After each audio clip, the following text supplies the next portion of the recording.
Sanae Takaichi suggested her country could intervene militarily over Taiwan. She's incredibly unpolished, and diplomatically, it was a stupid thing to do. And I think I figured out why she did it. A stark new warning from the Energy Department. According to new projections, Americans could face up to 800 hours of blackouts per year by 2030. That's more than a month without power, and it's raising some questions about the reliability of our electric grid. Yeah, or go back to proper nuclear development, which is nuclear energy for the prosperity of humanity and for actually making more energy, creating abundance. 那我们跟以色列过去因为中国的因素比较不能够有这么样的比较紧密的关系。那这个是站在台湾跟以色列只要符合双边的利益，我们应该把这个空间能够找出来。 It's really disgusting that Lai Ching-te accepts Israel at face value as a liberal democracy just because it is also a US ally. But what makes it laughable is that in terms of balance of power, we are much more like the people of Gaza, the Taiwanese, than we are like the Israelis. We've just seen two unexpected phone calls involving leaders of three of the world's biggest economies. Japanese Prime Minister Sanae Takaichi spoke today with President Trump at his request, and she says the U.S. president briefed her on his earlier call with Chinese leader Xi Jinping. My guess is going to be that Trump told Takaichi to take a step back because he doesn't like surprises. Hundreds of protesters gathered outside Camp Schwab in Okinawa, turning the gates of the U.S. Marine Corps base into a stage of defiance. To prevent the construction of a new base at Henoko, drew residents carrying banners reading, "Close all bases." Okinawa was one of the spokes.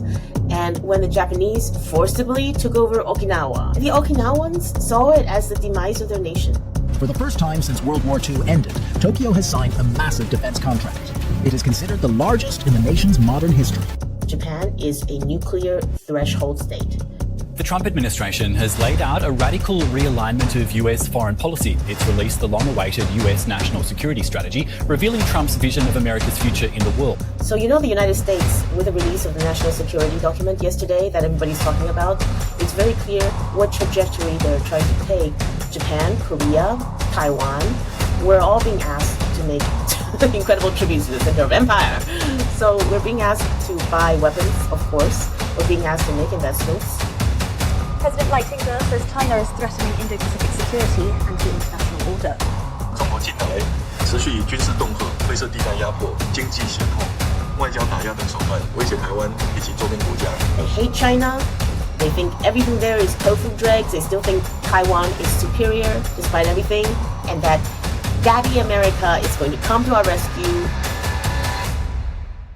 Hi everyone, my guest today is Angelica Oung. She is a respected journalist and a nuclear energy policy advocate.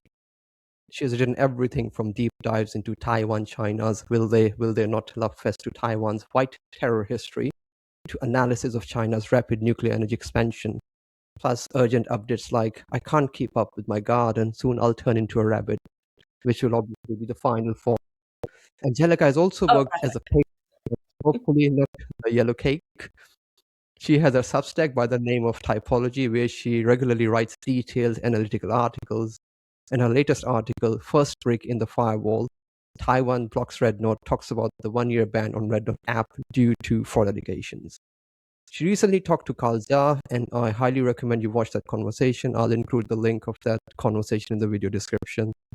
Angelica also has her own YouTube channel called Typology, same as her Substack name. So with all that said, thank you for being here, Angelica. Great to be talking to you. How are you? Oh, I'm delighted, and it's very unexpected for me to talk to a channel with a focus on how we're going to figure out how to kill ourselves in a nuclear war, because it seems like people don't seem to be concerned about this anymore.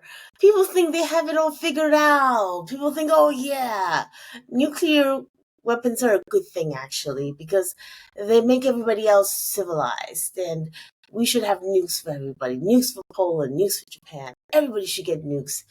And then our geopolitical problems will go away. And it's so misguided, and it is so troubling that it's really incredible to me that more people are not talking about the kind of subject you're talking about. Definitely, especially when you think of how leaders push the nuclear weapons. Like, these are not conventional nuclear weapons; these are tactical or strategic nuclear weapons, so, which are better for you. So they are more Oh, advanced nuclear it's weapons. So not yeah, a it's not a scary nuke, it's a baby nuke. Oh my god. There's no such thing as a tactical nuclear weapon. There's a very bright red line there.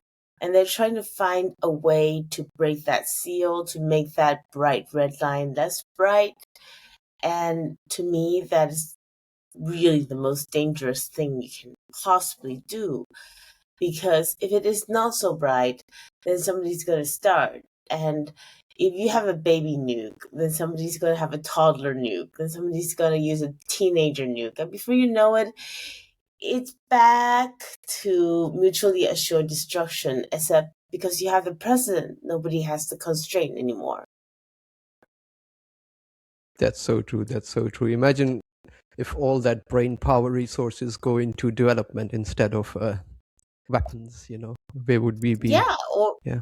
go back to proper nuclear development, which is nuclear energy for the prosperity of humanity and for actually making more energy, creating abundance so that wars not just become less deadly but less likely. Because I do believe this, that the cause of conflict in this world is, when you get down to it, there's a lot of stupidity too, but it's a struggle for adequate resources for your country.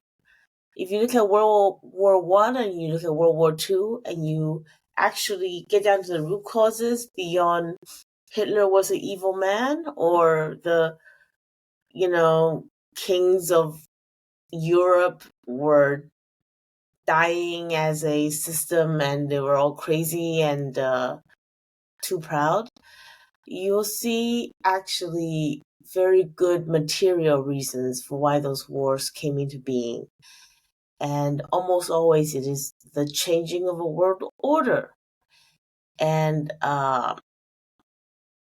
restive, large, young populations who are in need of growth.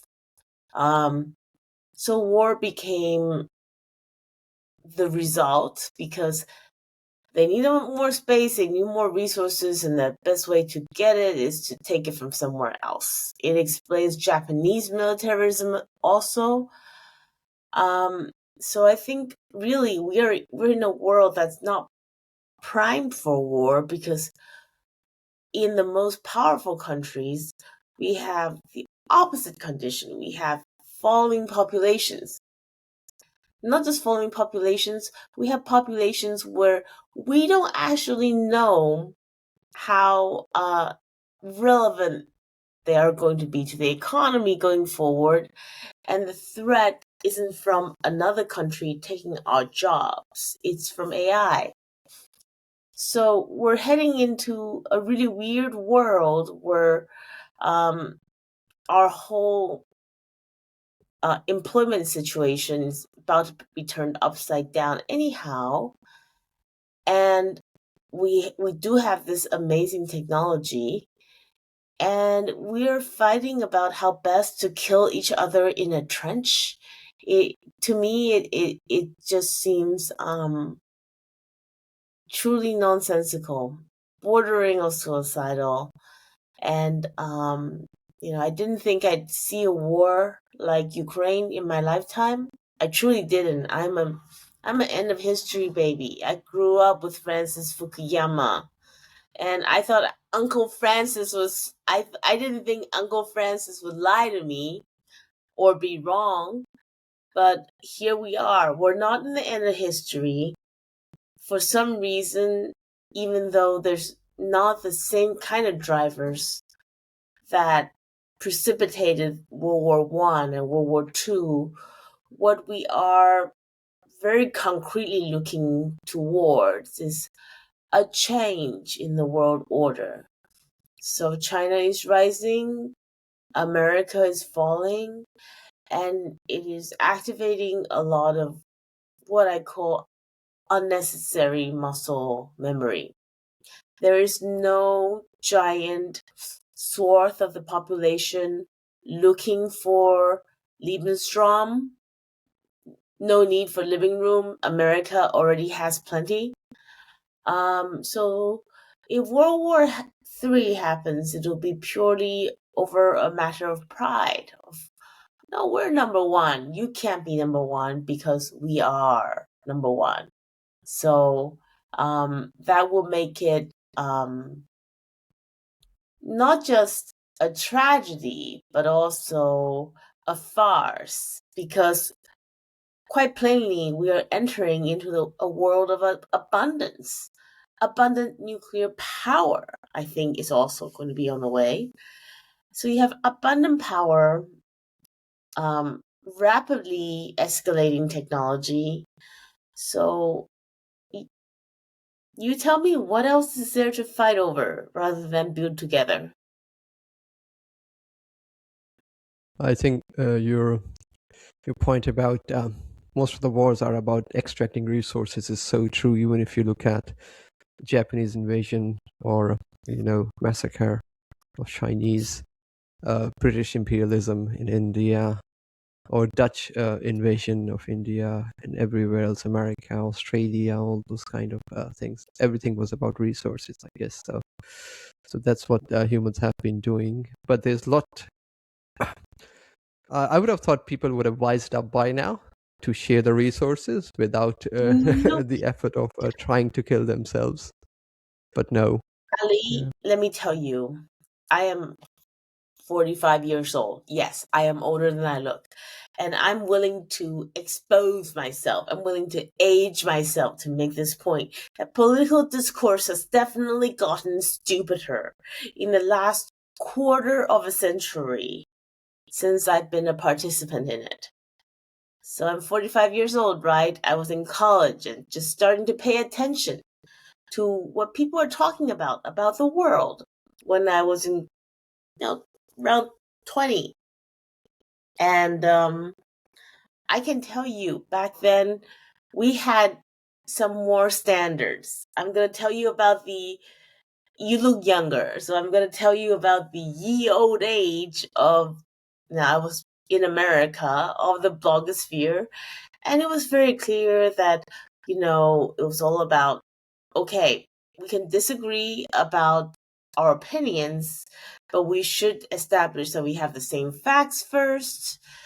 Godwin's law was the thing. You don't invoke Hitler at every turn of the conversation, and you lose status. You lose status if you invoke Hitler. Now it seems like nobody can remember any historical reference point apart from Hitler. So it's like, if we don't fight Hilton, and if we don't fight Putin, and if we don't drive him back and balkanize Russia, then we would have been Neville Chamberlain, and we would have appeased Hitler, and he's going to be like rolling into Berlin the next thing you know. I'm just like, are you kidding me? You're just gonna sit here and tell me your argument is my opponents are all like Hitler, Xi is like Hitler, Putin is like Hitler, they're all like Hitler, and we know from history that the only thing you can do is to not appease those bad people, and therefore we're gonna do everything we can, even though we don't really have a plan. So, I really hate to say it. I feel old saying it, but the discourse these days, the statecraft from the individual players also have taken a downturn.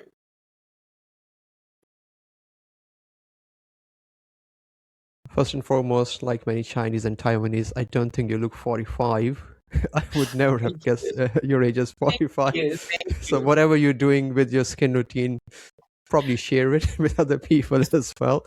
And the other thing was, so in our part of the world, so I'm originally from Pakistan. So Hitler, obviously a bad guy, but we have our own bad guys, Churchill, Brits, and they killed like 160 million of us. systemic genocide over a period of 40, 50 years, and we have horror stories. So once you've gone through that genocide, people like Hitler and all those people just dwarf in comparison to what Churchill and what the Brits did to us. So, but yeah, the other point that you made, comparing everybody with Hitler, that's just yeah, it's so tried and tested method now that most people don't fall for it anymore. Like you're saying, yeah, if Putin is Hitler, if Xi is Hitler, then yeah, I mean, what's the argument? I guess that's not an argument. All of Yeah. Europe has fallen for it. And I think we're getting into a very dangerous situation because of that. So let's bring things to right to the present moment in time. So you might be watching this recording many years into the future. I don't know. But we are recording this on the 8th of December, 2025. And it's rapidly becoming undeniable, even to the mainstream media, which has been in la la land for the past 2 years, that Ukraine is losing this war, and badly. Peace negotiations led by the United States are going on, and I believe they're going on with great urgency because the United States now realize that if they don't quickly bring this war to a negotiated end, it's going to end in a far, far, far more extreme victory for Russia. And so if we can get the negotiations done now, maybe we can keep the territory lost to 4 oblasts, but then Russia will extract their conditions, which is that Ukraine basically Finlandizes itself heavily in perpetuity.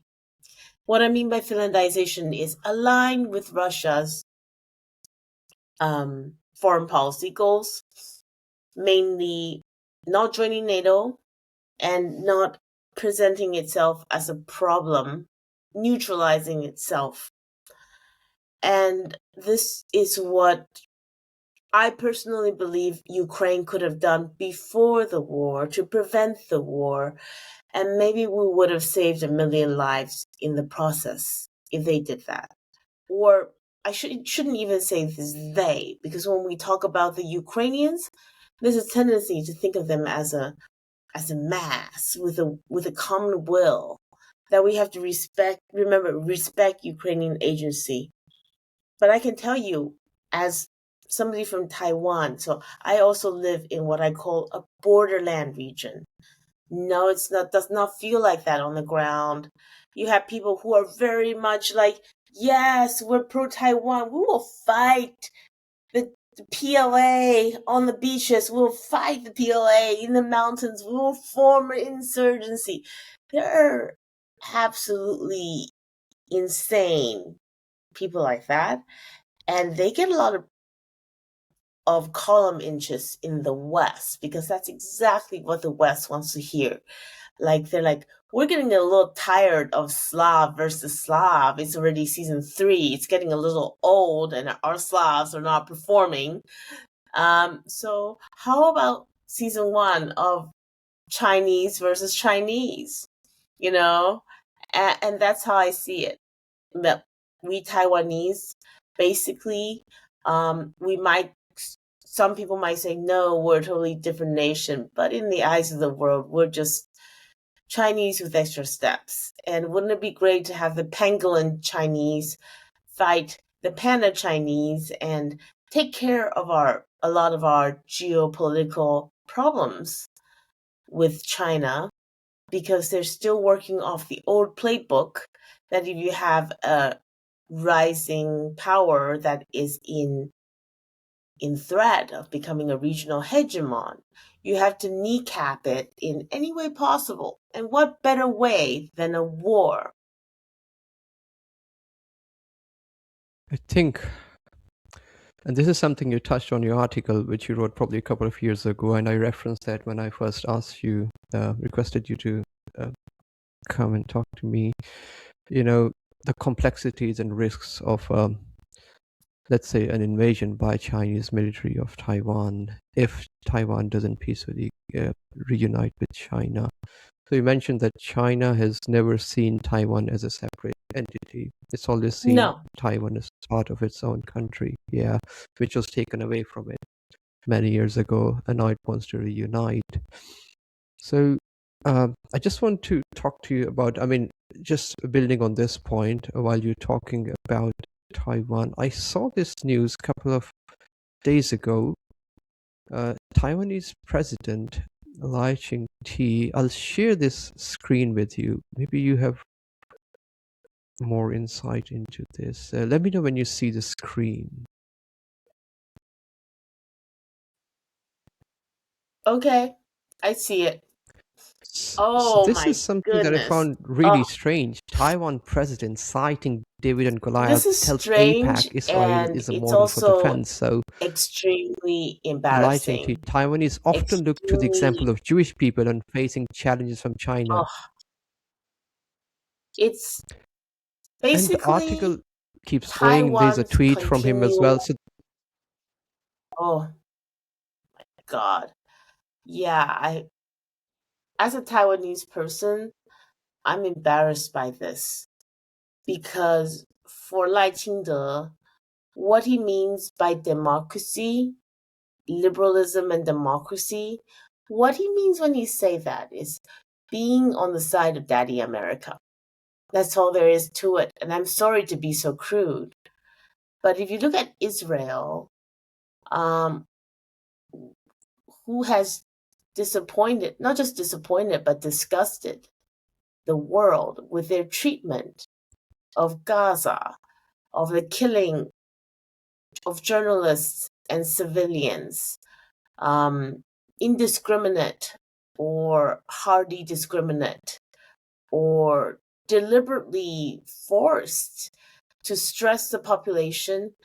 And it's sometimes when I see, and I can see because of social media, what they do with double taps of aid workers. It doesn't seem like there are military objectives. The desire, rather, seems to be one of cruelty, with the idea that if you can inflict enough punishment, you can break a population so that they will voluntarily allow themselves to be removed from their lands. So to me, that is absolutely morally disgusting. And for Lai Ching-te and the rest of the DPP ilk to align themselves with Israel, say we have to be like Israel,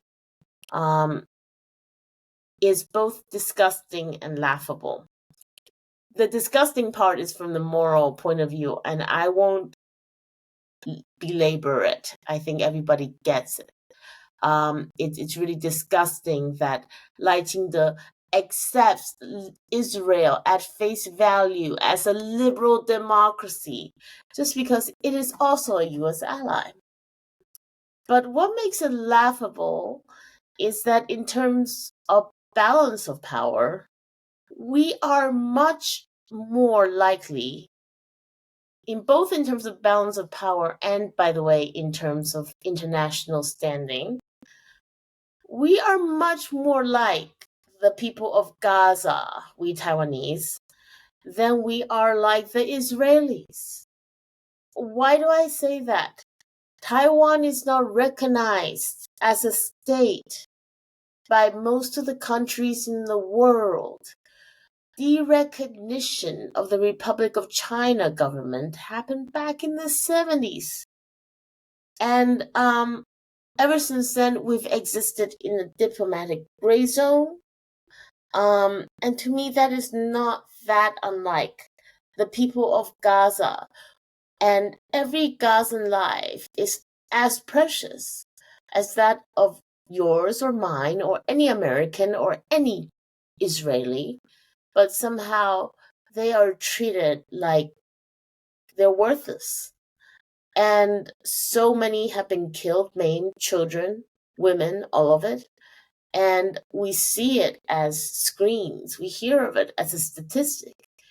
But I'm afraid the fact of the matter is nothing is being done about it. And so for me, as a Taiwanese, I think it's really incumbent upon us to realize how vulnerable we are in our present uncovered diplomatic situation and to do something about it. But instead, Lai Ching-te is siding with the world's worst abuser of such a situation possible. So to me, it is both disgusting and comical. I completely share your views. The thing that I found interesting was that Taiwan is proposing to buy the T-Dome defense system from Israel. Not sure if it's going to do any good for them. Obviously, we've seen how Iran penetrated Israel's defenses, and China is way more powerful than Iran. So not sure if T-Dome defense system is going to do anything or not. But that alliance forming between Israel and Taiwan, I found it really strange. But then probably a month or so ago, Netanyahu, I think, sort of alleged that China, along with Qatar, is trying to threaten Israel's security on social media. So something like that. I have a video of it later. I can send you the link later. But yeah, so I see all these things happening. And then on the back of it, you see those comments coming from the Japanese Prime Minister. So this happened on 27th of October when the AIPAC for the first time came to Taiwan. And then the Japanese Prime Minister, probably after 10 days, made that statement. First of all, how do you feel about that as a Taiwanese or as a Chinese? The statement, I feel like she's incredibly unpolished, and diplomatically, it was a stupid thing to do. And I think I figured out why she did it. So the United States, with the release of the national security document yesterday that everybody's talking about, it's very clear what trajectory they're trying to take to, let's say, hegemony on a budget. So they would like to retain the worldwide hegemony, but they realize they are themselves overextended. So what they're doing is they are pushing as much as possible the costs onto their allies. Europe is the prime example, but Asia-Pacific allies are not exempt. Japan, Korea, Taiwan, we're all being asked to make incredible tributes. Incredible tributes to the center of empire. So we're being asked to buy weapons, of course. We're being asked to make investments. But also we are expected to be in the front lines when it comes to any kind of a regional contingency. So Japan was probably told, and they were probably told, according to the articles I see in the press, by Elbridge Colby, who is, I would call him a realist China containment hawk. So he went to Japan and he said, "Hey, Japan, you don't get to be a free rider anymore. We need you to step up, and you need to realize that if there is a contingency in the China Sea, you guys are supposed to be in charge as the biggest little U.S. ally in the region, right? You can't depend on the U.S. of A to come to the rescue without aircraft carriers anymore, because guess what? The Chinese have hypersonic missiles, and those aircraft carriers, they are going to be a pain sponge for those hypersonic missiles. They're not going to be able to evade them, and it's going to be an iron coffin for something like 5,000 U.S. personnel, an unbearable political cost for the United States. So they're telling Japan to step up. Elbridge Colby quite clearly told Japan, you have to step up. Now, here's the problem with Takaichi, is that she's relatively inexperienced. So this is really an act of exploitation. This is saying to the U.S. allies, including Japan in the region, you have to pay for more of your own upkeep. You have to take more of the risk. You have to give us more access than ever to your bases. But you're not going to know, in case the war got hot, if America's even gonna be like showing up. so this is actually pretty exploitative and high-handed, but somehow Takaichi heard it and thought, awesome, we got a promotion. We're leading the charge. We're defending democracy and resisting China. And the world must know. We must not be so ambiguous anymore about our stance. And I believe that this is where she miscalculated when she went public about how she might use military force against China over Taiwan, crossing a major red line that's been danced around but never crossed before, and then causing incredible reaction from the Chinese that the Japanese are going to be feeling for years to come. That's true, especially when you think about it. Japan hasn't formally apologized for the genocide they've committed against Chinese. They've apologized generally, but I don't think a formal apology has been made by any Japanese official to China. So I'm guessing Chinese people must be very angry at that statement. But then the phone call happened between Trump and Japanese Prime Minister. What's your take on that? What could Trump have told the Japanese Prime Minister in the phone call? Do you have any inkling? I'm going to guess. Obviously, I don't have information on myself. My guess is going to be that Trump told Takaichi to take a step back because he doesn't like surprises. And this was a surprise for him, right? He doesn't like it when people put him on the spot. And Takaichi put him on the spot by going public with Japan's plans, which are foisted on it by the United States, but she wasn't meant to go wide with it, right? So I believe she was chastised. I believe that Japan now feels left hanging because they were told to do this. They were told you have to be prepared to respond in the case of a Taiwan contingency. They were told you have to take a leadership role.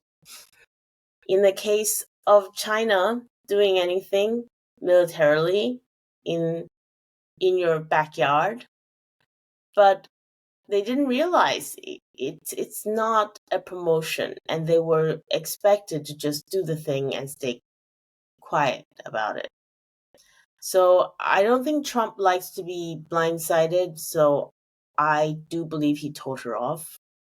And now I want to turn back a little bit to the issue of Japanese apology, because what is it that any one of us look for in an apology?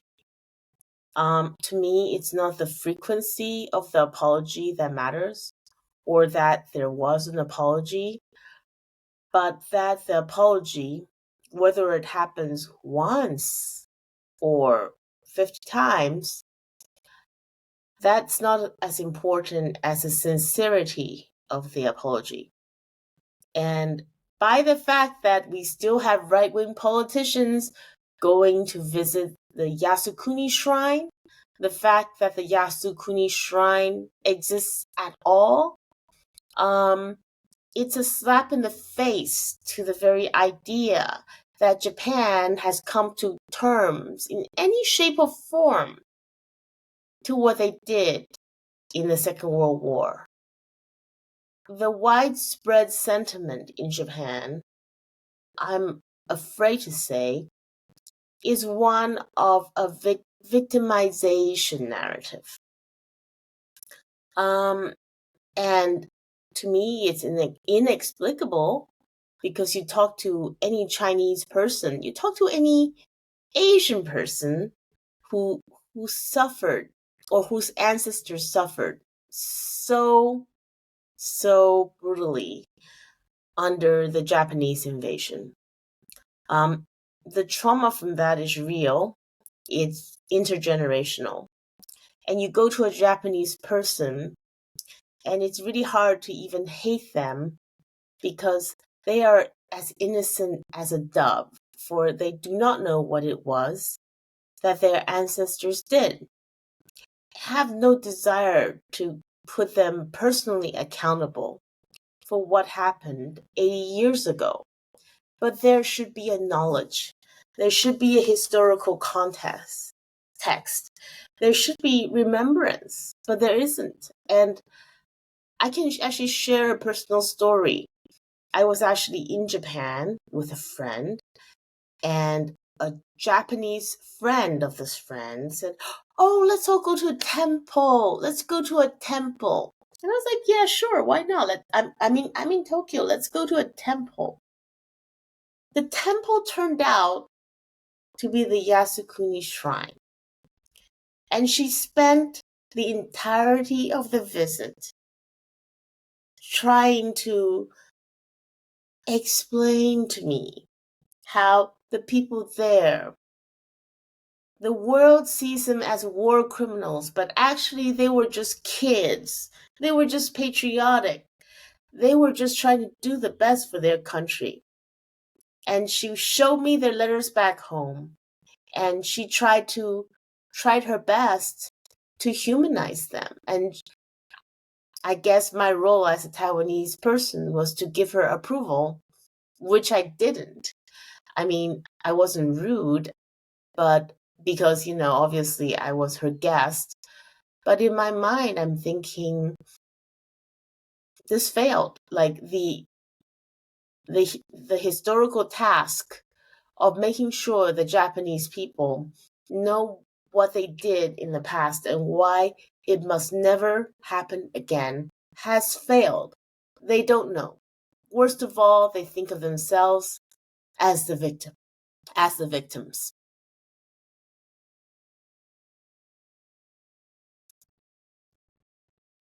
As a victim of invading another country. Unfortunately. It's a very funny logic, though. I'm not sure how they rationalize it in their mind, but that's how every war crime is rationalized, I guess. I do want to actually bring a little bit of nuance to it, because I actually believe that the Japanese also victimized themselves in the Second World War. Whatever you will say of Hitler, he was evil, but he was evil towards people he perceived as other and lesser. He was evil to the Poles. He was evil to the Jews. But his own people lived in relatively cushy conditions during his rule, and they were relatively insulated from his crimes. The people of Japan were treated like animals by their own right-wing extremists. It's a fact that's not very well known that 20% of the comfort women provided to the Japanese military were Japanese themselves. So they were not shy to prostitute their own women in the war.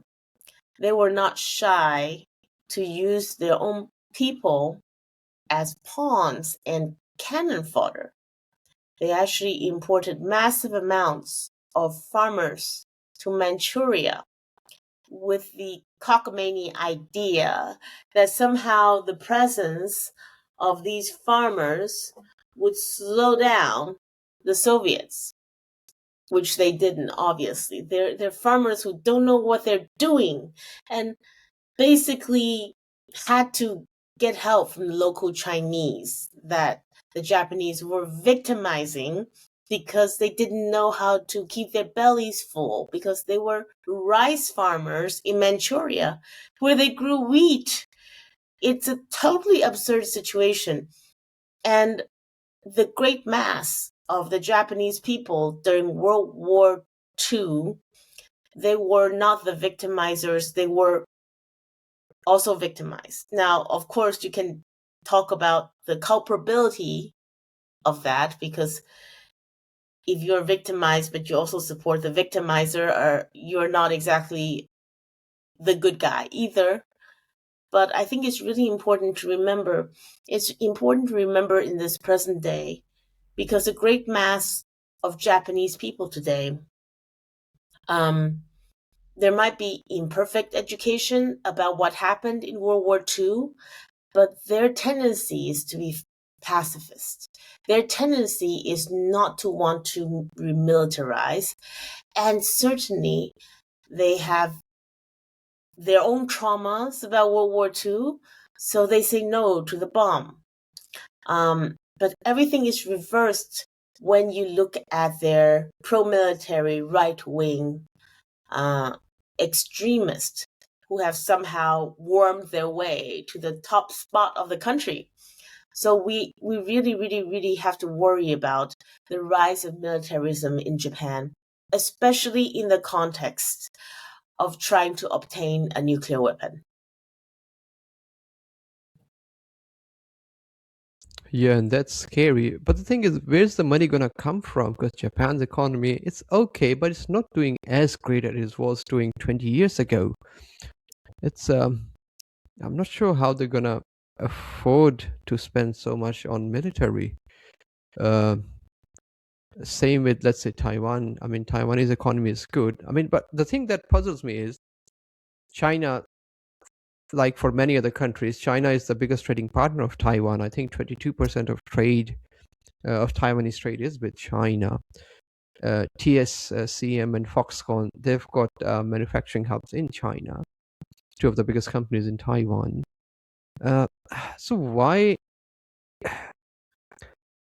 I'm not sure if there's anything to be gained by escalation and aggressive escalation. That's what I'm trying to say. If the trade is going well, if everything is working really fine, why antagonize China, or why make such stupid, foolish statements when you don't really have the means to carry them out? Yes. I'll take the Japanese first. I don't think Japanese militarism in its current incarnation has teeth unless they go nuclear.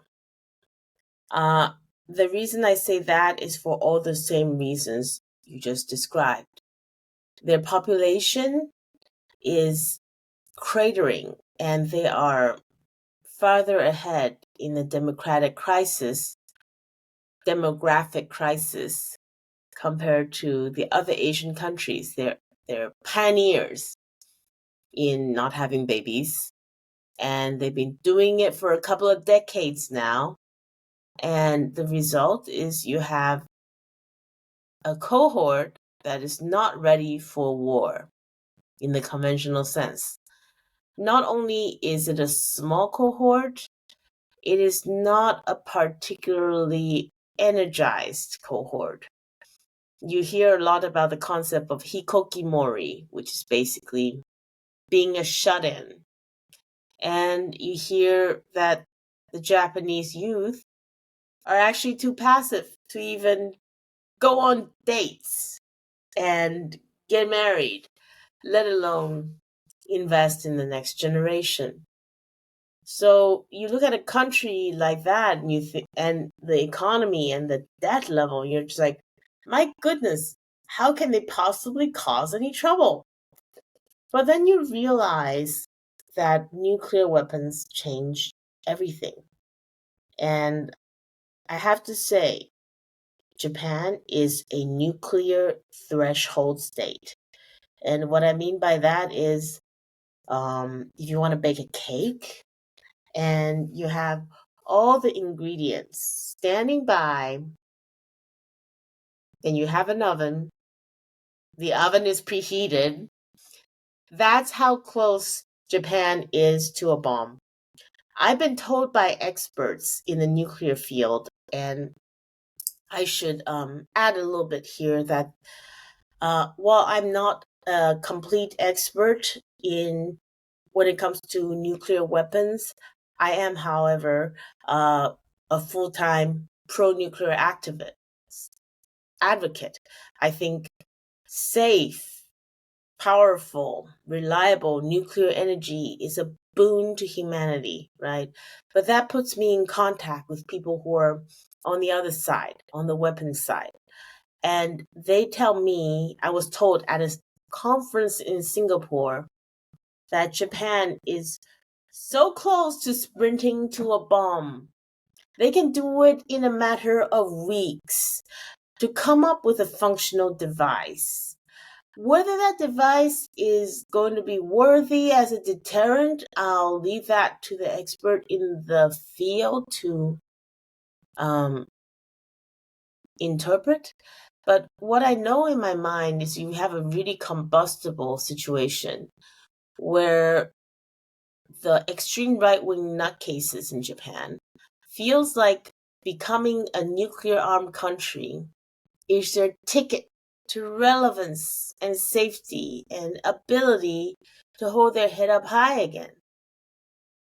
But to all the surrounding nations, China certainly, but also don't forget Russia and North Korea, and all three are nuclear bombs, and all three regard Japan as a potential foe. Any attempt for Japan to arm up will cause severe regional disruptions. And I'm not too shy to say it. I believe if Japan tries to sprint to a bomb, it will cause a war.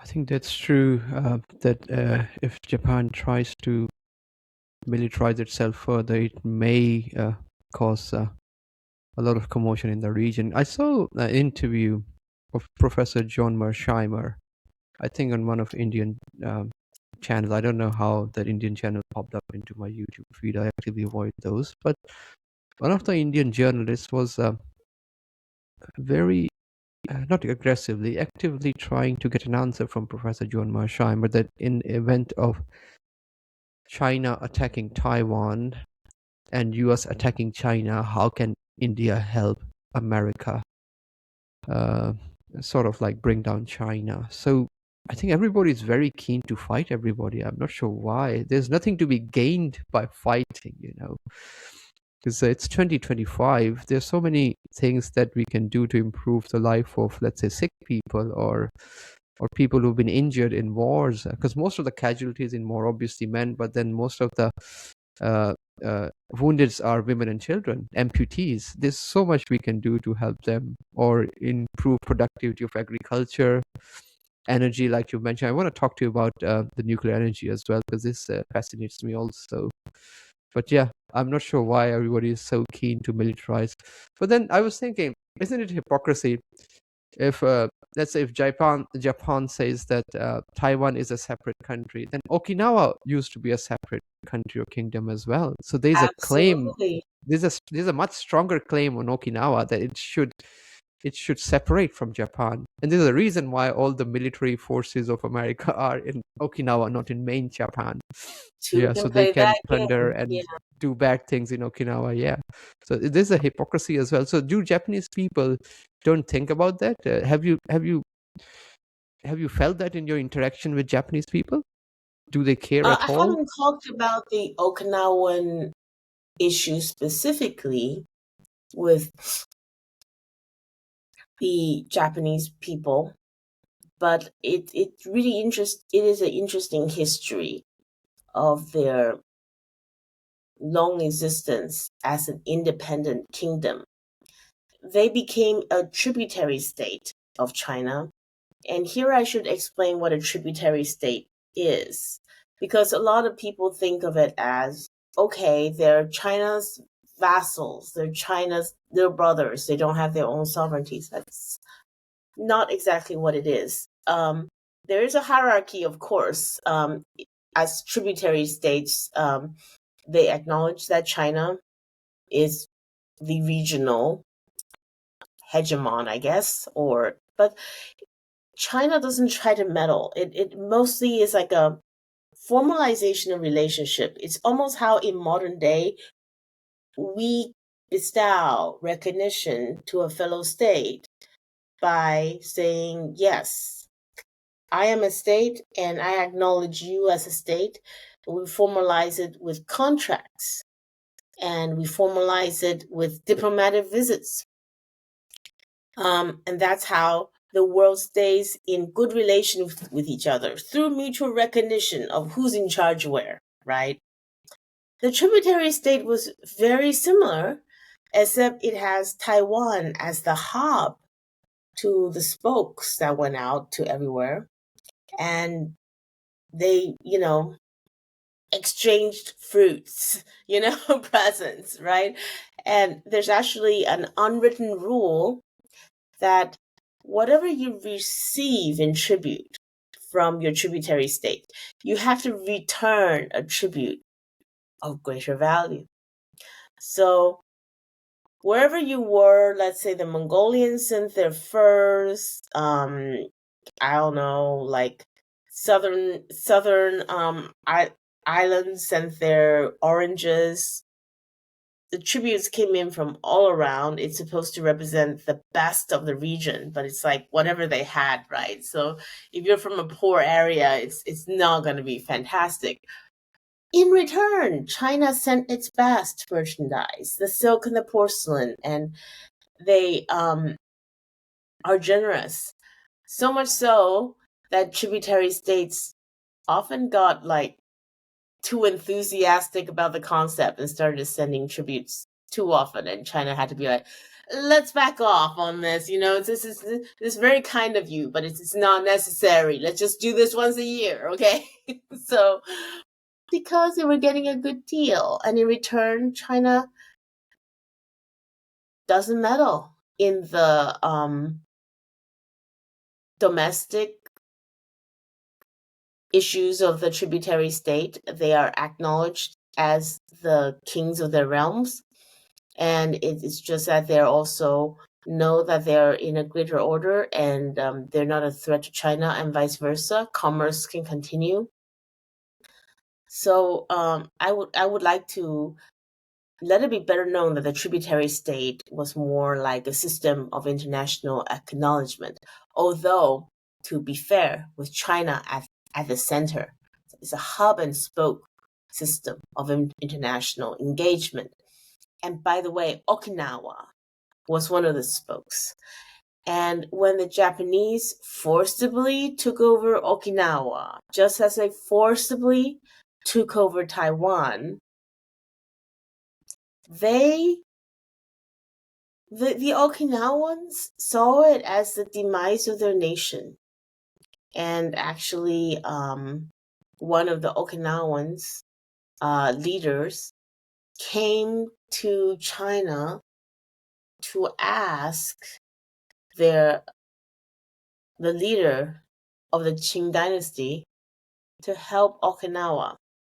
And he was so heartbroken that he didn't get a positive response, because by that time the Qing dynasty had its own problems. It wasn't in a place to save itself, let alone anybody else. But I believe he committed suicide in China after writing a poem about what a tragedy it was for him to lose his country. So yeah, it's all there. It's a lot more defensible than Taiwan. I can't tell you about the ins and outs of the international laws, which I'm sure there's a lot to go into there with a more knowledgeable guest, but from a moral point of view, right? Because the Okinawans were their own people with their own distinct identity. They were heavily Sinicized, meaning they adopted the Chinese language and culture quite widely, but it doesn't mean that they didn't have their own identity or sense that they were Okinawans. So they were basically the collateral damage of World War II. The Taiwan situation is completely different. Again, I've already exposed my age. I'm 45 years old. So let me tell you, when I was a little girl growing up in the 80s, we had exercise books that said in the back, be a bright and perky little kid and be a strong and upright Chinese person. That was what was in the back of our exercise books. And if you look inside the textbook, it's full of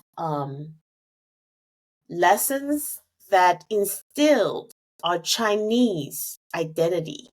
Yes, we were confined to the island of Taiwan, but if you look on my passport, it says Republic of China and Taiwan as well. But it says Republic of China. The Republic of China has been a continuous entity for many, many decades. We were not the successful party in the Chinese Civil War in the 1940s. And so they have a mainland. We have Taiwan, but it's not two countries. It's one country. It's almost as if after the U.S. Civil War, the Confederates found themselves in an island off the coast of Florida or something. So that's the kind of situation that we are in. And it's really important for people internationally to understand the nuance. That's good. By the way, just on this point, there's a very eerie video, a short video clip of you on your channel where you're talking about the Japanese Prime Minister. I think the entire video is purple. Was that on purpose? Well, to tell you the truth, I'm a big salad fan in in Taipei, which other people aren't. So I was growing arugula in my room, and for some reason, the arugula plant light that I researched on the internet and found, it's magenta. It's like pinky purple. And I had it in my room, and I just didn't think to turn it off for the video. And people have told me it looks like alarming or insane. Yeah, and I look like an insane person. It's very eerie. So I'm just like, that's not the vibe I'm trying to go for. So I put the arugula in another room, so now I can look normal again. That's good to know. Now, you don't look insane. It's just that the video is eerie with the purple or magenta light all over the video. So how do Taiwanese people think about the reunification with China? I'm sure some of them will be okay, some of them will not be okay. But what's the divide like in terms of proportion? Do you have any idea? I can give you a good proxy for that. If you look at the votes for the 2024 presidential elections. So the current president, who is a big pro-Taiwanese independence guy, he only got about 40% of the vote. The rest went to two parties that are more dovish on China. Unfortunately, they also have their own contradictions on other issues, and they were not able to consolidate their votes. So you had, I would say, 60% of the people in Taiwan are dovish on China. Doesn't mean they want reunification, doesn't mean they love Xi Jinping, doesn't mean they love the PRC, but I would say they're dovish, meaning they want more economic ties, they want more opportunity, they want more engagement. So that's the 60%. The 40% are the more Taiwanese independence people. They hate China. They think everything there is tofu dregs. They still think Taiwan is superior despite everything.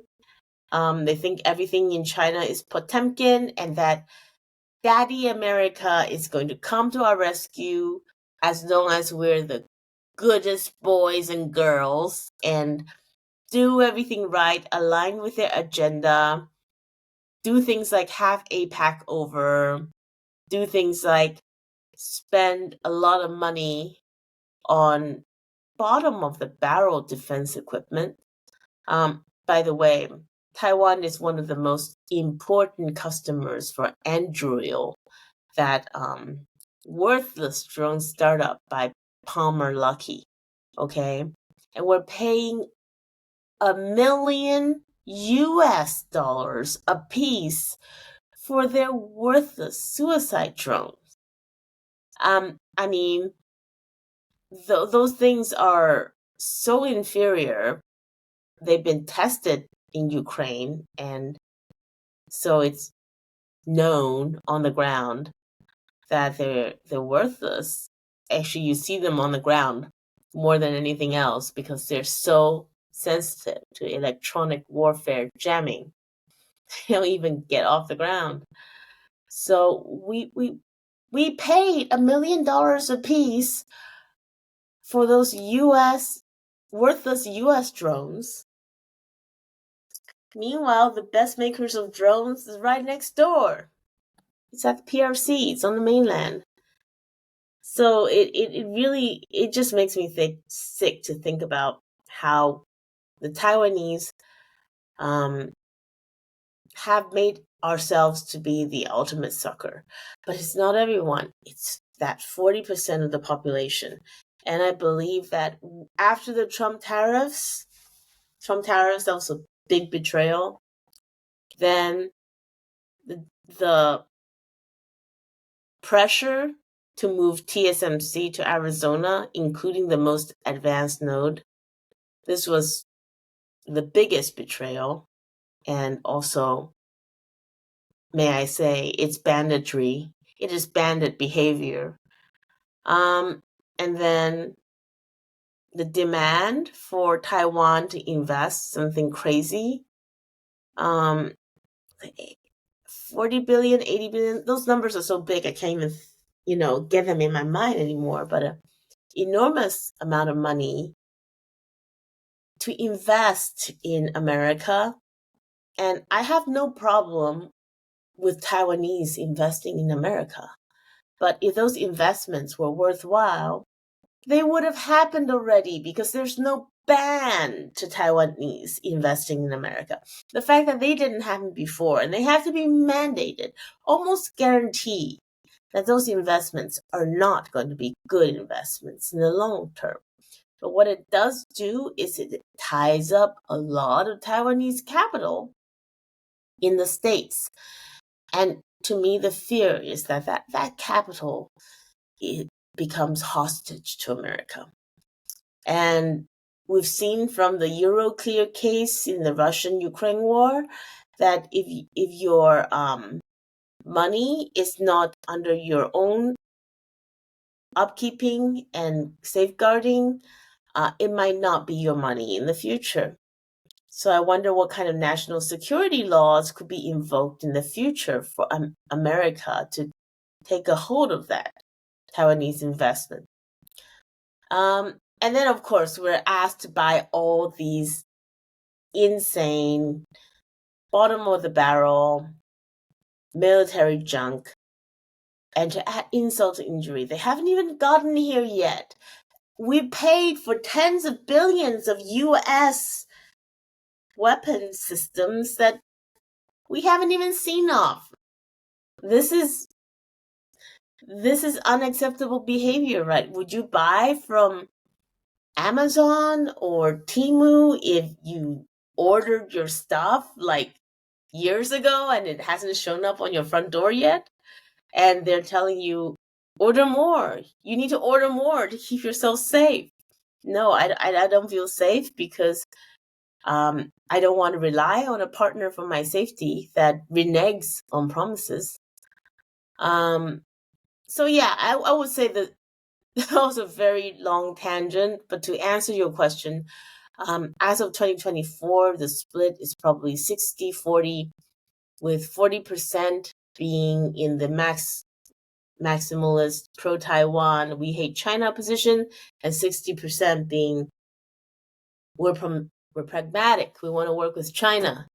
We think what China is doing is really good, and we also see that the United States is an unreliable partner. Now, that was in 2024 when they voted. So, actually now I'm pretty sure it's more like 30-70, because a lot of stuff has come out, a lot of bullying behavior, a lot of bandit behavior from the United States. If nothing else, their national security document should be a wake-up call. And then the rest, the 30%, they're not going anywhere either because they refuse to be woken up. There's no amount of evidence that would probably get them to open up and realize that they were wrong. So that's how it is on the ground in Taiwan. So how does the national security document impact Taiwan? Do you have any idea? Sure, I read through it and I actually thought it was probably the best explication of Trumpism that we've gotten so far in a text form. Because Trump just does things, right? And it's very random. You don't know why he's doing it. And then he changes his mind. And people have been clutching their pearls over this document because it's rude, because it's unkind, because it doesn't have a strong sense of morality. But I would say that I enjoyed reading this document because it was a clear explication of what might be going on in Trump's head when he makes these decisions that otherwise look so quixotic, right? Why he's putting maximum tariffs on China one day and then trying to hug Xi Jinping the next, right? Why he's like saying, I'm the no-war president. I want to end the war in Ukraine. And he's out there like, or his Secretary of War guys are out there taking out Venezuelans in little boats. The next day, all things that seems contradictory. And when you read the document, you kind of get it, okay? America realizes that it is overextended as the world hegemon, which it is a role that it has been in, like, undisputedly since the fall of the Soviet Union. Before that, it was the leader of the free world. But, yeah, they realize they can't do it anymore, or as they put it in the document, America cannot be expected to be the Atlas that holds up the rest of the world on its shoulders. I'm sure there are a lot of global South countries that don't share their point of view of how heroically they've been maintaining the world's peace and order, because a lot of them got invaded by America. But let's not even go into that right now. But basically what we're seeing is a country, is an empire in retrenchment. And an empire in retrenchment is going to squeeze the periphery, if not shed them, while they protect the imperial core. And the imperial core, to unhappy news for anybody listening now from Central America, South America, Canada. You're now defined as America's backyard. And they're going to do everything possible to curtail your sovereignty so that it is aligned with American interests. If you're a good ally, you get manufacturing. If you are a disobedient boy or girl, then you get sanctions, you get airstrikes, you get regime change.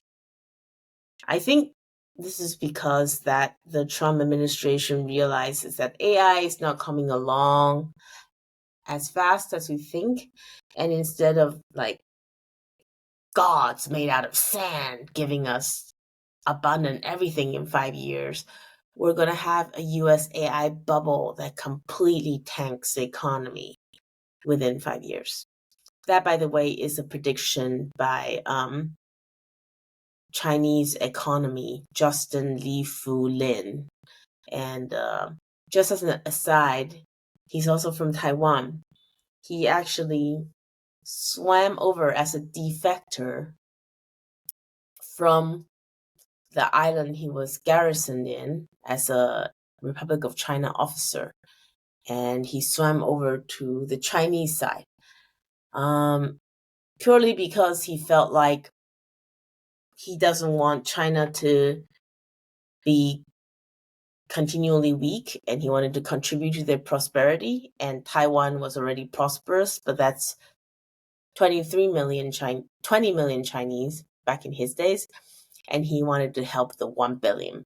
And he did so. He became, I think, was he the president of the World Bank at one point? I don't remember, but he's an important economist, and he's calling the US AI bubble within 5 years. He's not alone.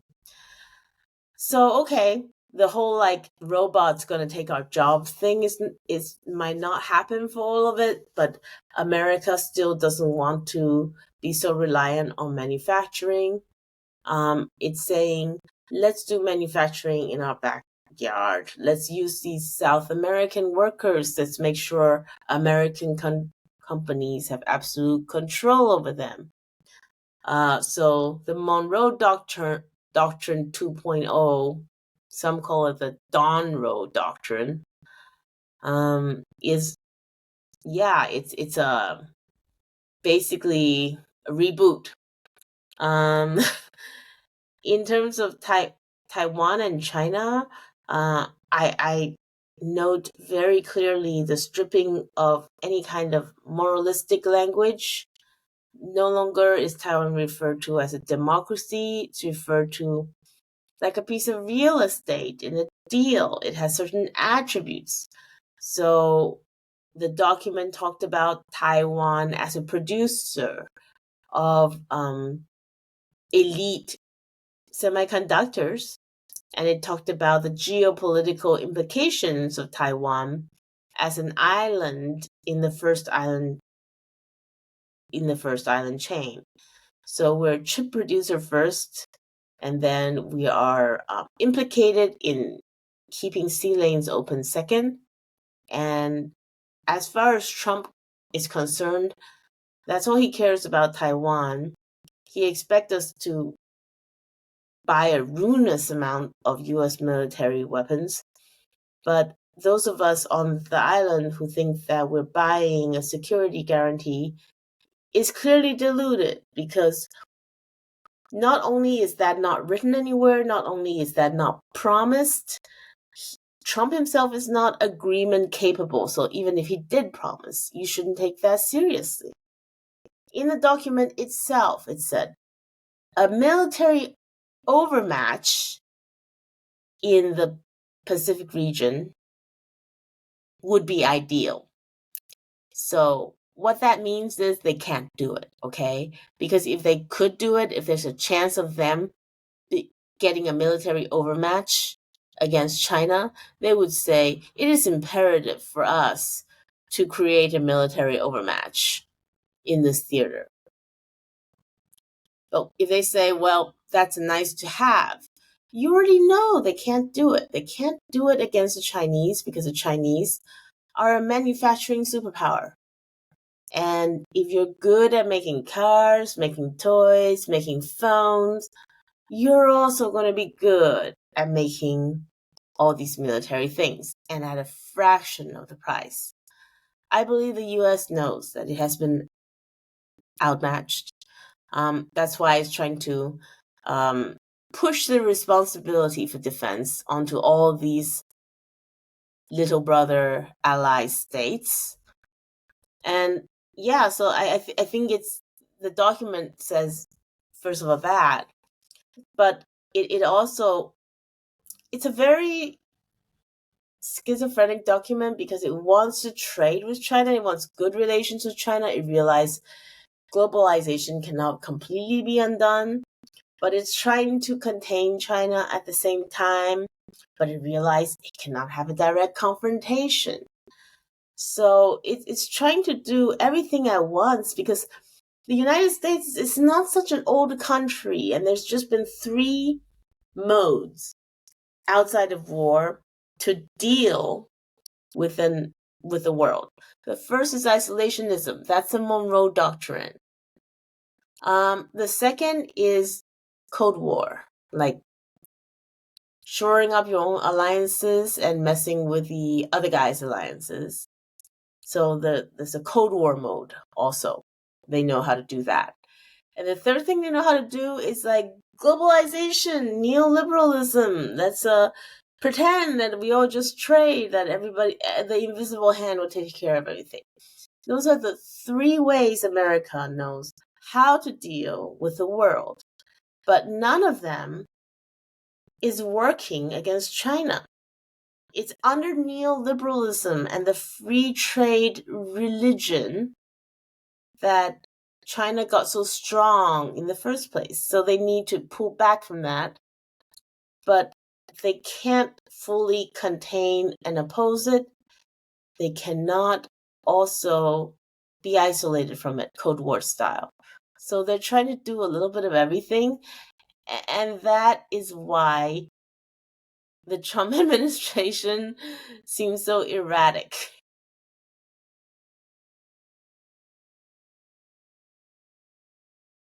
Yeah, I think you made a good point about America trying to be on good terms with China, but also at the same time wants to control China. They can't do it anymore. China is huge, big, and technologically way more advanced than any other country on the planet in terms of electrical vehicles, renewable energy. Also, now the chip production is going up as well. And robotics, AI, China is going to be a world power. So there's no denying that when it comes to technology and manufacturing. China is a global leader. I want to talk to you about your advocacy for nuclear energy. Just before I move on, I watched a movie, Taiwanese movie, Left-Handed Girl.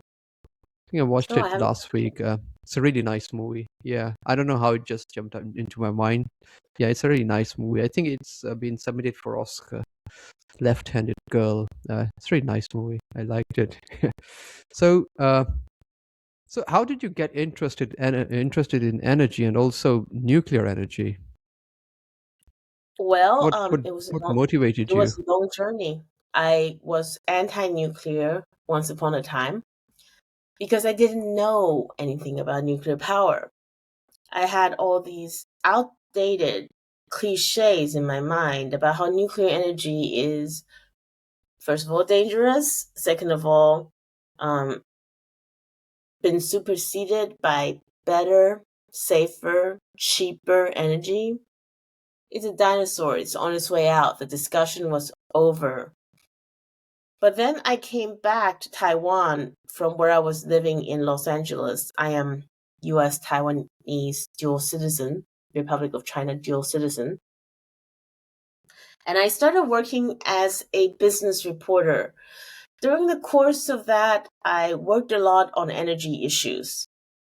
And it quickly became clear to me that at the time, it was also another DPP president. Her name is Tsai Ing-wen. She's pretty famous. The lady president from Taiwan, if you remember. It quickly became obvious to me that Tsai Ing-wen's energy policy was unsustainable. It was a Potemkin energy policy that looks good on the outside at first glance, but as soon as you take any deeper look, you realize that it's setting Taiwan up for energy insecurity and much higher power prices. Of course, she said that it was going to be the opposite. It's going to be cheaper, more abundant, and safer. So she built a bunch of wind turbines and solar panels. But the problem is, every time she built a bunch of those, she closed the nuclear power reactor. And so it's like trying to run on a treadmill that's going way too fast for you. She ended up, by the end of her 2 terms, being behind in how dirty the Taiwanese grid was compared to when she took office. Because even after sinking billions and billions of taxpayer money into various schemes to support offshore wind turbines, solar panels, geothermal, it didn't make up for the loss of nuclear. And of course, the Taiwanese power demand is always going up. It's going up because first of all, we manufacture. Second of all, it's a subtropical country. We like our air conditioning. And now, with AI, it's become a bit of a strategic imperative for us to have our own power so that we can build the data centers to be a player in the AI world. But we can't do that because just like everybody who paid attention to the issue predicted all the way back in 2016, Taiwan is facing extremely tight power conditions right now. Thanks to demand response, thanks to things like batteries and the Sun Moon Lake, which is a pretty big 2 gigawatt pumped hydro installation, there's enough flexibility in the system that we're not confronted with blackouts. Actually, we did have 3 island-wide rolling blackouts since I started paying attention to this issue in 2020. But we haven't had an island-wide blackout for a couple of years now. And the ruling DPP wants to log that as a win. But how can it be a win when the administration, President Lai himself, is telling me that the future is AI and Taiwan must not be missing at the table, but you cannot even build a 5 megawatt data center in North Taiwan, the industrial heartland, because power is so tight. Hyperion in the United States, that's Meta's new giant data center, is 5 gigawatts. 5 gigawatts versus 5 megawatts. That is 1,000 times bigger. So Taiwan cannot cite a data center that is 1,000th the size of a Hyperion in northern Taiwan.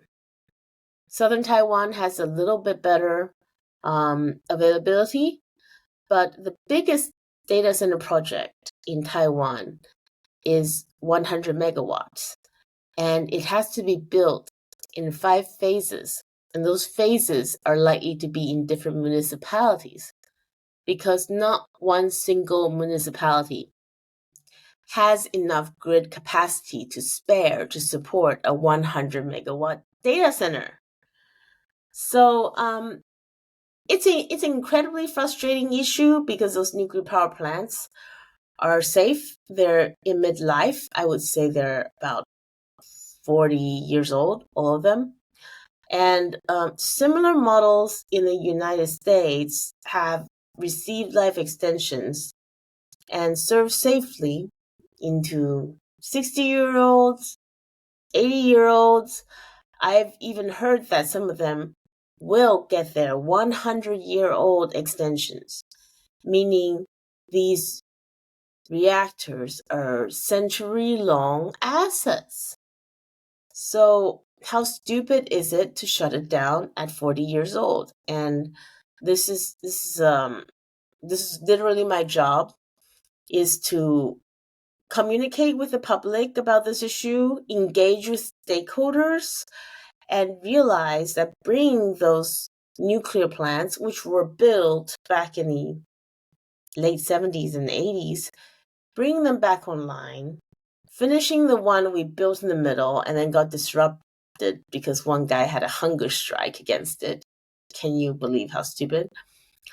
And actually to build more, because I think Taiwan needs to have abundant energy in order to participate in the economy of the future.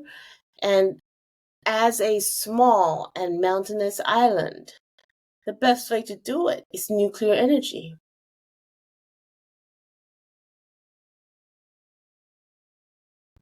So, China is making advances in nuclear energy. The latest thorium reactor. It's fascinating how they've done it. But what counter argument you present to people who cite the safety concerns around nuclear power plants? How would you placate their concerns? I think that the more you understand nuclear energy, the less concerned you are about it. So I would never say to them, oh no, take my word for it. Nuclear energy is safe. I encourage them to think.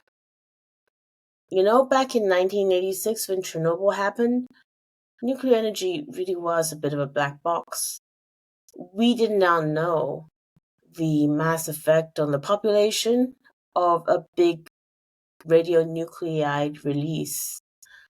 And quite literally, Chernobyl traumatized a whole generation of Europeans. I even have a friend who's my age.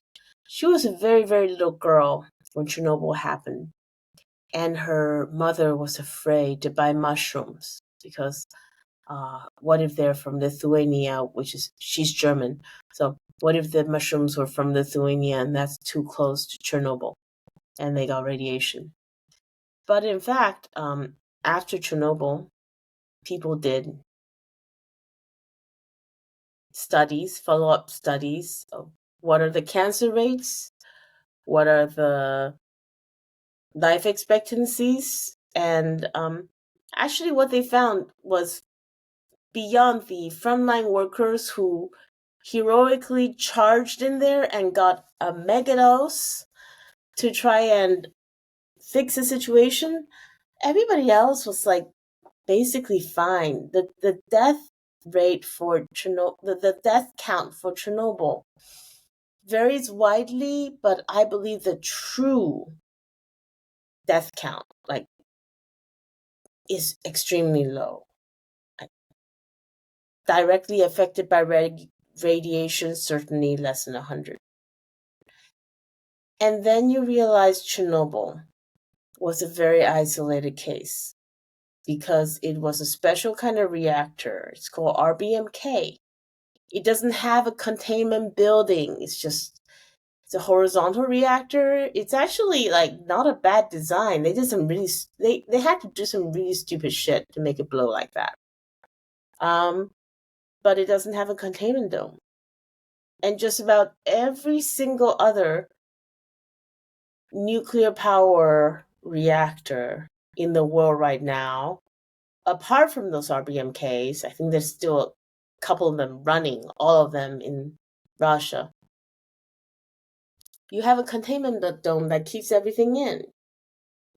When Fukushima happened, yeah, they had a containment dome, and there were some release of radionuclides from the hydrogen explosion. But guess what? The death count in Fukushima, in comparison with Chernobyl, is massive. The number of people officially that died from radiation in Fukushima Daiichi disaster is one. And that one person was a worker who ended up getting cancer. I believe it was like cancer of the esophagus or something like that. Like 20 years or however many years, sorry, obviously not 20 years because it hasn't been that long, but years after the disaster itself. And there's no way to say that the radiation exposure was what caused the cancer. Now they ruled that it was so that his family could get the compensation. I understand that. But from a scientific point of view, there's a big question mark. So, okay, let's count that one. One radiation death. This was happening in the midst of the Tohoku earthquake and tsunamis that killed 60,000 to 80,000 people in Japan. So, all those people who got killed in the tsunami and the earthquake have been overshadowed by this Chernobyl supposed disaster that didn't even properly kill one person till a decade later or something. So what I see about the risk of nuclear energy is that it's like the risk of flying, like the risk of, I don't know, people are afraid of all sorts of scenarios that are statistically very safe, but the risk of it seems salient or sensational. Terrorism. So what I think I would say to those people is take a look at the records and realize that with each passing year of no accidents, you should have more and more trust in nuclear energy. But it doesn't happen like that. Everybody goes back to the big three: Chernobyl, 3 Mile Island, and Fukushima. 3 Mile Island, nobody died. Chernobyl, yeah, a bunch of people died, but it was also very different circumstances. Fukushima, again, I would argue functionally nobody died. So what is more dangerous, nuclear energy or the fear of nuclear energy? Because every single other way of generating energy in the world have alternative costs. If you're going to burn coal, you're going to get cancer. If you're going to build solar, you're going to, a certain number of people every year fall off a ladder because they're installing solar, right? And they die. And so it's because we're better at understanding what happens when somebody falls off a ladder that we're not afraid of solar. But we are afraid of nuclear energy because we're not sure what goes on inside a reactor. So I believe if I can explain to people what goes on in a reactor, why it's not complicated, it's just a bunch of spicy rocks boiling some water, then they will come to their own conclusion that nuclear energy is safe. It's the closest thing to an infinite energy glitch we can exploit in our world, and we should use it to the maximum. Because I believe that so much more strife can be avoided if we all had energy that isn't expensive, if we have energy that's abundant. And I think that nuclear energy is a fantastic source for that.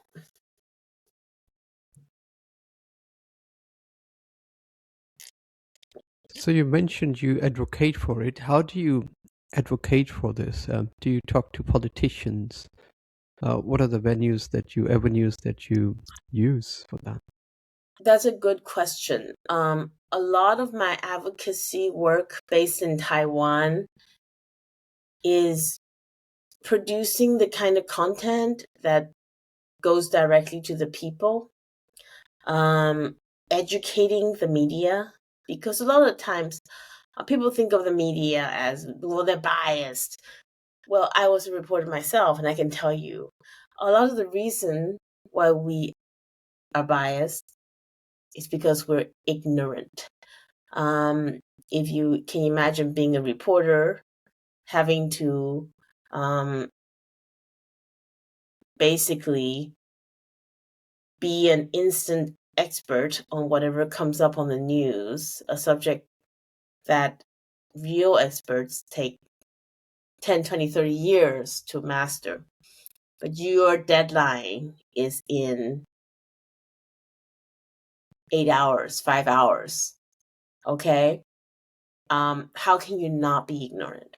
So I try to make them less ignorant. I do a lot of outreach to reporters and brief them and have lunch with them, get them to know the basics, at least disabuse them of some of the more extravagant claims of the anti-nuclear lobby.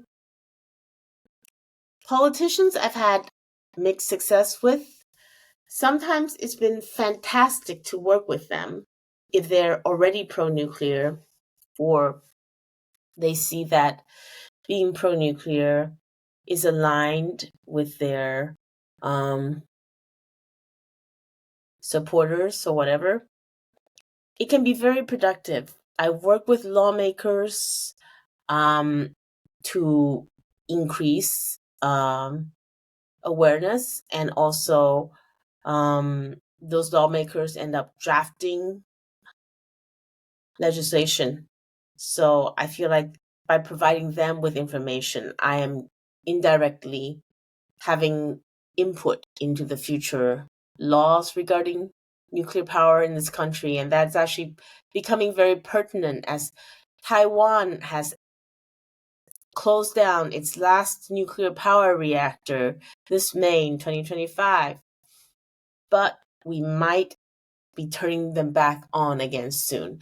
And it's all up to the executive. If President Lai Ching-te decides to do it, there are no legislative road boulders left because they've all been removed. So I'm proud of the stakeholder engagement on that level. I work with the upstart party, TPP. They're like third party, and they work with the KMT these days against the ruling DPP. They have included nuclear energy as a marquee issue on their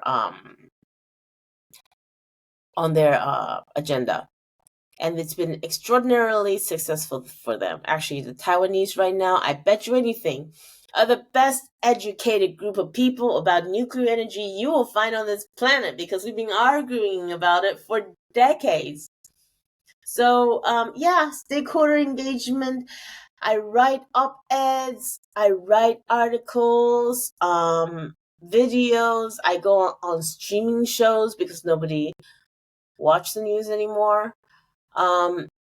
It's tiring work because you're up against an opponent who is ideologically wedded to the idea that nuclear is almost a kind of spiritual pollution.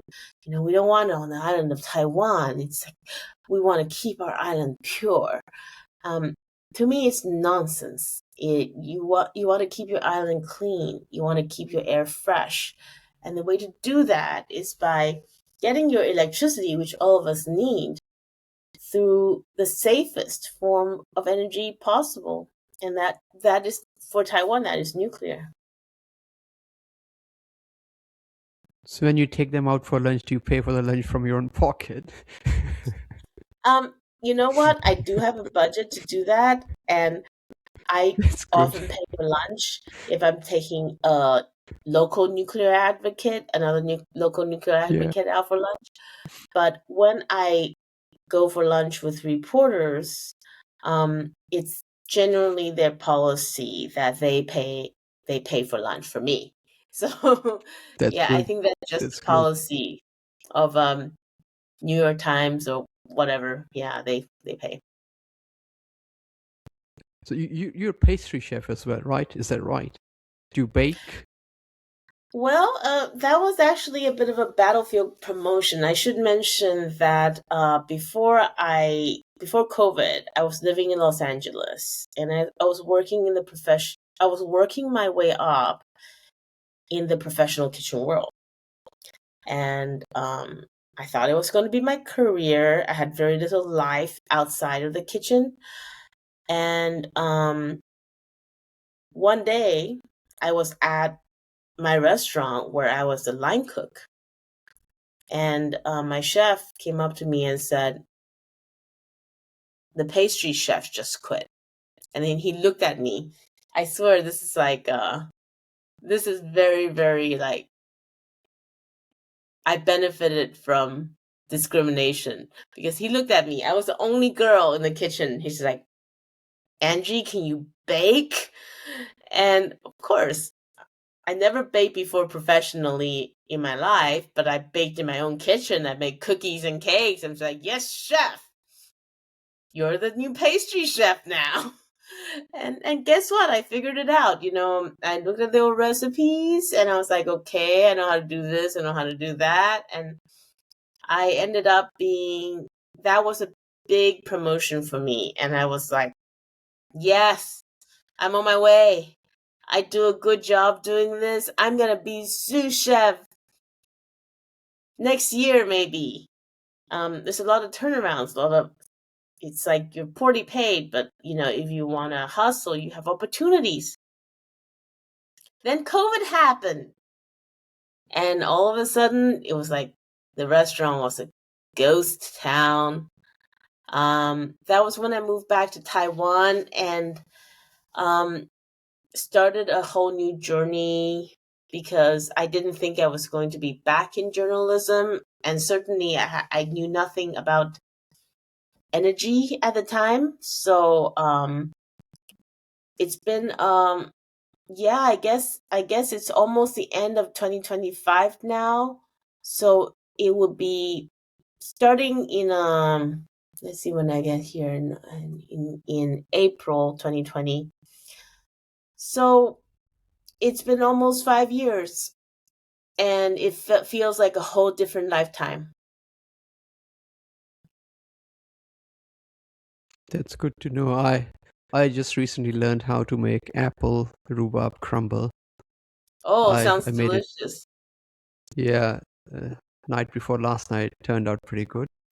Yeah, now I'm gonna try almond croissant with almond frangipane. Yeah. Wow. Have you tried that?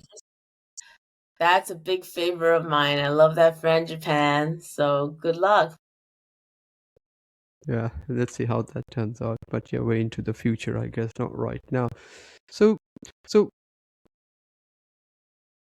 your work is being a reporter and advocating for nuclear energy. What do you do outside of your work? I mean, how do you keep your rest of the day busy? Hobbies, Yeah. So first of movies, all, trekking. I wouldn't say that I'm a reporter anymore. I still write a lot, but I'm paid for my nuclear advocacy work from a nonprofit. That's like trying to decarbonize the world. So it's the sort of like the climate money that's keeping me going.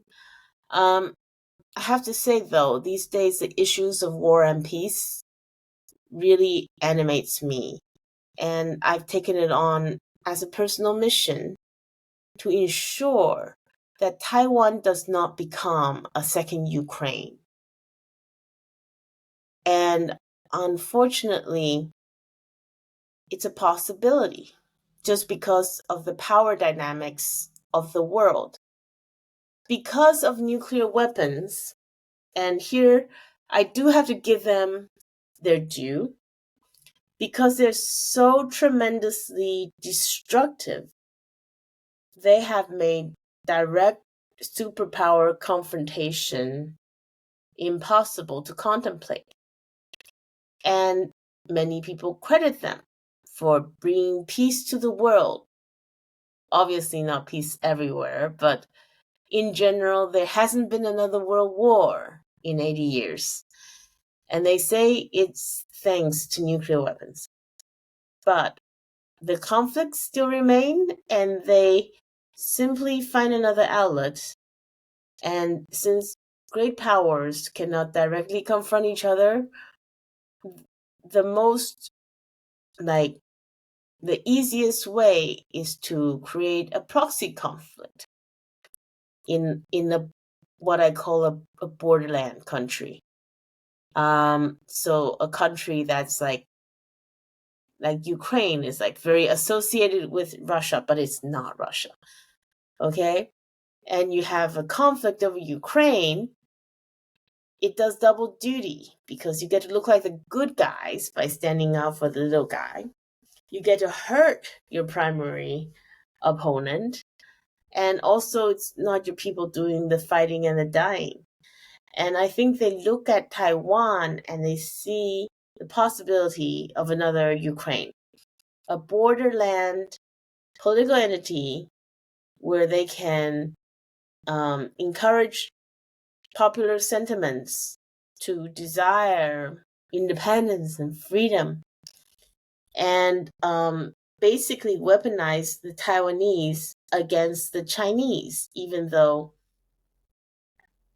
since the day when I was a little girl, anyhow, we were all Chinese. It's just like we had a political disagreement about the best system to rule.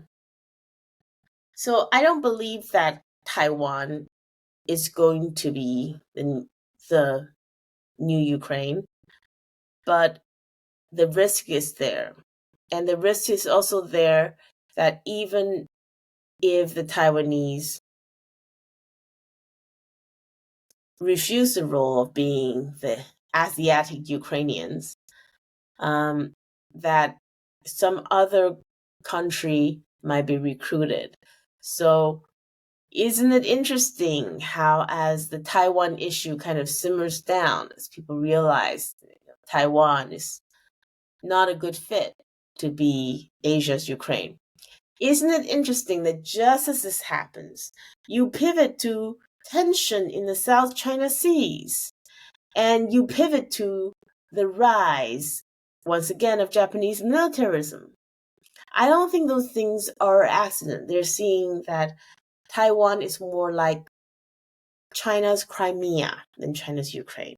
So who's going to be the Ukrainians?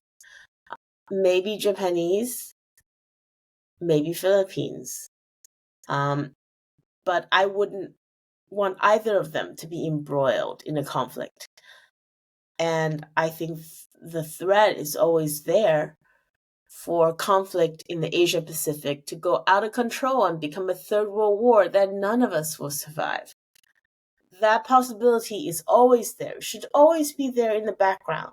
People have gotten way too blasé about the possibility of nuclear war. People are starting to talk about the survivability of nuclear war.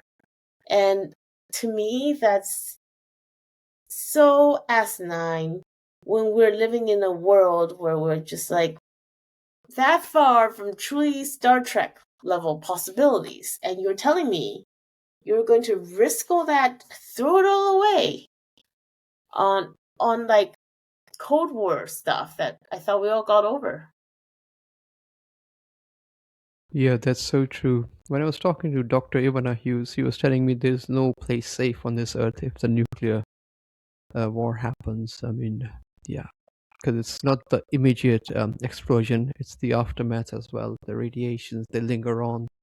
So yeah, I mean, it's going to be an absolute disaster if something like that happens in the future, I guess. Here's the sad thing. We're not fighting for limited resources anymore. Like First World War, Second World War, they had young people, they had no land, they were starving. It was wrong for them to go to war. It was disastrous for Germany and Japan to go to war.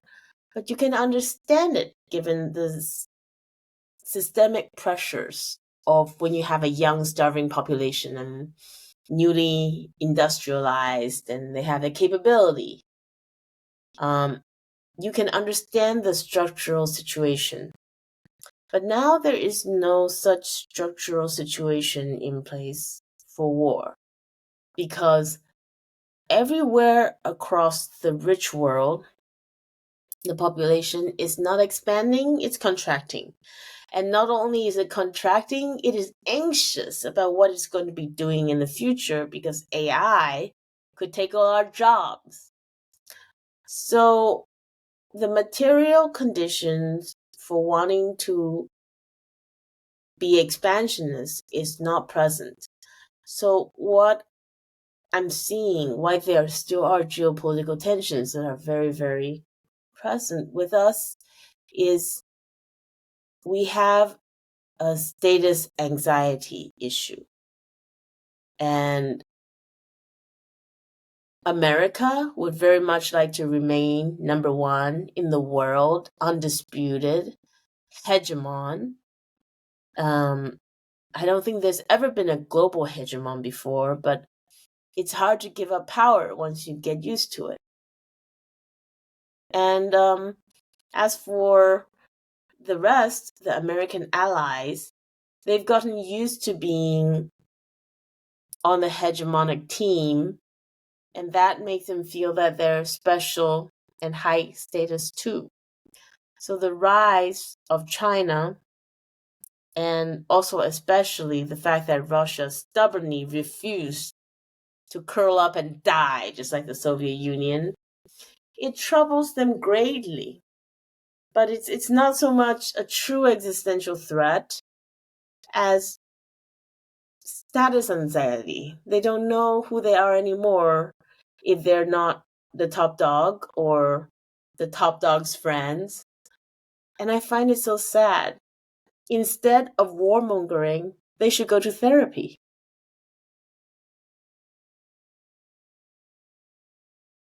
Unfortunately, there is no therapy for countries, I guess, but yeah, that would be a good solution.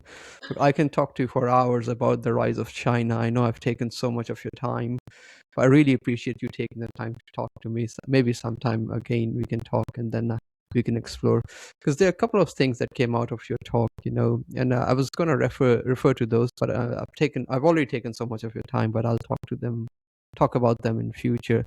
Rise of NATO and how NATO is saying that they need to expand in Asia to counter the threat of China, and how it needs to bring democracy and freedom in Asia, and how military-industrial complex is actually has been very beneficial for American economy, and they don't want to let it go. So they would want to sell their weapons and make new weapons and make wars, and that's how you profit, I guess. Raytheon, Lockheed Martin, all these kind of companies. But yeah. Look, thank you very much, Angelica. I really appreciate you taking the time to talk to me. It's been great listening to your views, to your insights, and is there any last thing you want to say about nuclear? Are you radioactive? Yeah, what I want to say about nuclear is it is the 3-in-1. Okay? What do we care about these days? You want energy security, energy sovereignty. You don't want to depend on everybody else, right? You don't want to depend on the United States. You don't want to depend on Russia. And since uranium is so abundant, even if you have to import uranium, that is the closest thing you have to energy sovereignty. So you have energy sovereignty, and we still supposedly care about climate change, don't we? That crisis didn't just go away because we invented a new one. So we need a source of energy that's reliable, but it's also low carbon. Nuclear energy is low carbon.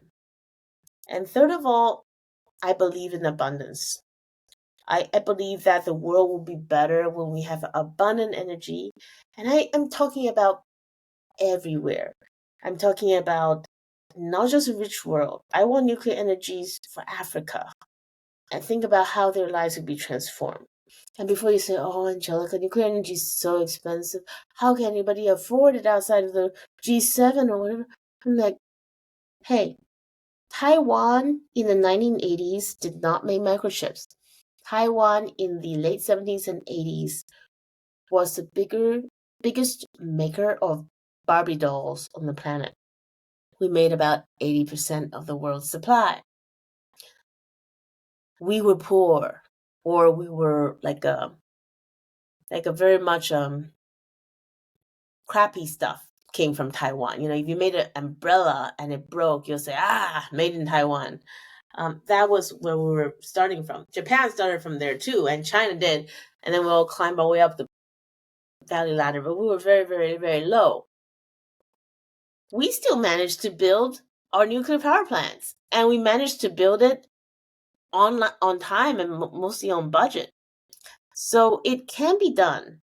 We're not talking about alien technology everybody forgot about, okay? This is the stuff the Taiwanese, as a third world country, could do back in the 70s. And you're telling me you forgot?